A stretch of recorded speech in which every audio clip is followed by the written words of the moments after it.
I'm Haley B. Miller, and this is Ohio Politics Explained, a podcast where you give us 15 minutes and we give you all the news you need to sound smart and impress your friends.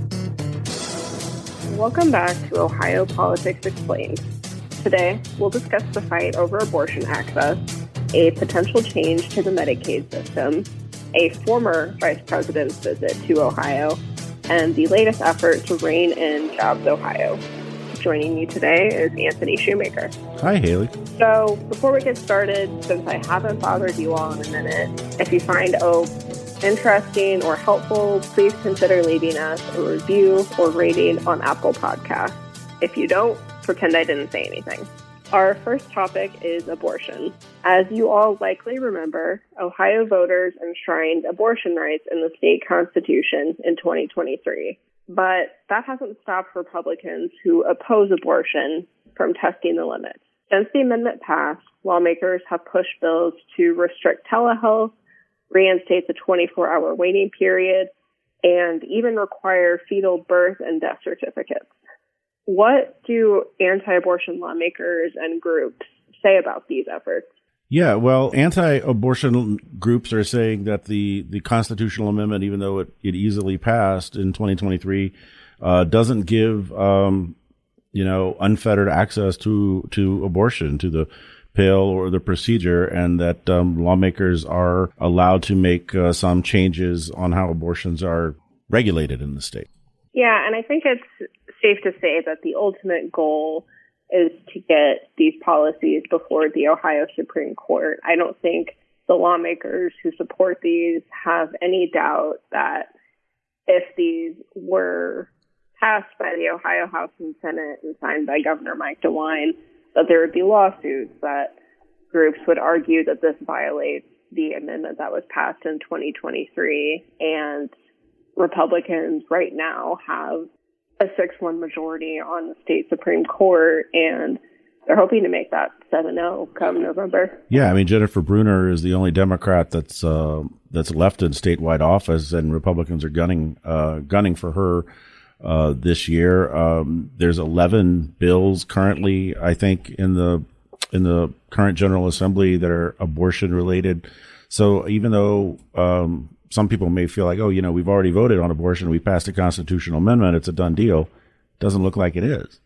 Yeah, and I mean, to that point, do you think abortion's going to come up in the Supreme Court race? There's a pretty crowded Republican primary to challenge Brunner, and then she will be facing another Republican judge in the general election.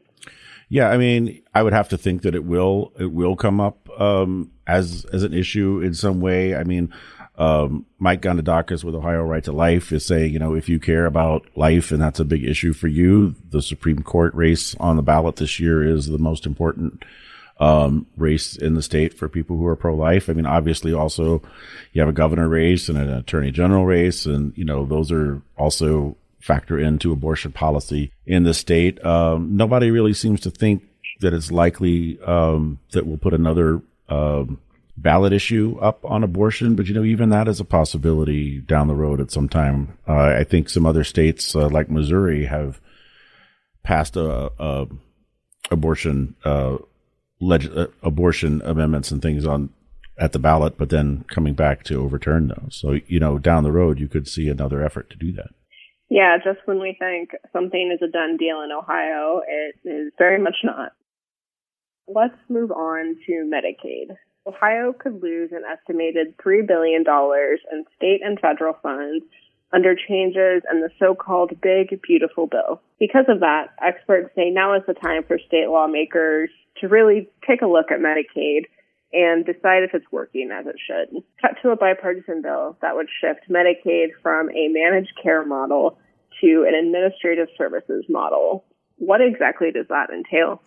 Yeah, well, I mean, in recent years, Ohio has shifted from paying fees for like Medicaid services to these managed care models. And one of the biggest in the state is CareSource over in Dayton. I mean, managing Medicaid money has become big business. I believe over in Dayton, CareSource probably has 4 or 5 buildings downtown. So they're going to try to fight some of these reforms I would expect in this legislation that they wouldn't comment for the story that we had this week. But I think that it's going to be a big fight because there's just so much money in Medicaid. Yeah, and this would be a pretty substantial change. Senator Beth Liston, one of the co-sponsors of this bill, said it would save the state between $450 million and $850 million a year, which is a decent chunk of change. But again, I think with something as complicated as Medicaid, it takes a lot of effort and, frankly, political willpower to make major changes to the system.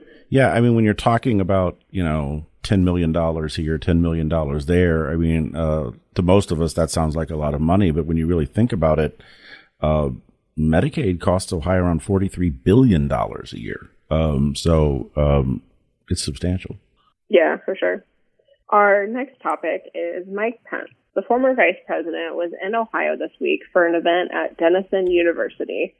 During the discussion, he defended his decision to certify the 2020 election results, even as Trump falsely claimed that he won. Pence also backs the Iran war, which I found interesting because Trump is really under fire for that right now. A lot of his supporters do not. Right, and I don't think that President Trump's current vice president is a huge fan of the war in Iran. But former Vice President Pence said that he supports the war in Iran and going after their nuclear capabilities. He also said that he supported the action that Trump took earlier in Venezuela. Yeah, I think Pence is definitely more of a traditional Republican when it comes to foreign policy. Supports more of kind of the hawkish positions, and even said that Iran was something that was discussed a lot during Trump's first term. So again, I just found it to be a really interesting contrast when you have, people like Tucker Carlson, former Congresswoman Marjorie Taylor Greene, being really critical of this new sort of interventionist version of Trump. Yeah, I mean, it's Pence is kind of sounding more like the traditional kind of Bush-Cheney era type Republican in on foreign policy. The other interesting thing that I thought that Pence brought up that you don't hear Republicans talk a whole lot about anymore is the national debt. Pence said that the national debt was actually the most pressing issue facing the nation. Yeah, you do hear Republicans now and again talk about that because they really want to rein in government spending. But to your point, if I remember right, the Trump administration recently proposed a bunch more money for the Department of Defense. There's departments across the federal government that, are racking up dollars. And I think this idea of lowering the debt and passing a balanced budget, which Ohio lawmakers have to do, it seems like kind of a pipe dream at this point. Yeah, and the other thing that I was kind of listening to hear if Pence was going to talk about, because Pence often talks about faith and religion whenever he's giving one of these public speeches, and President Trump made news recently with his fights with the Pope and the AI generated Trump Jesus image. Pence did not touch that at all. Yeah, maybe not his favorite topic to address. Although we've heard, current Vice President J.D. Vance defending President Trump over this, despite the fact that Vance is Catholic. He converted to Catholicism in 2019. He has been at odds with the current Pope over some sort of he's been at odds with the current Pope over, various thoughts on theology and things like that. So just a very interesting time for the Catholic Church.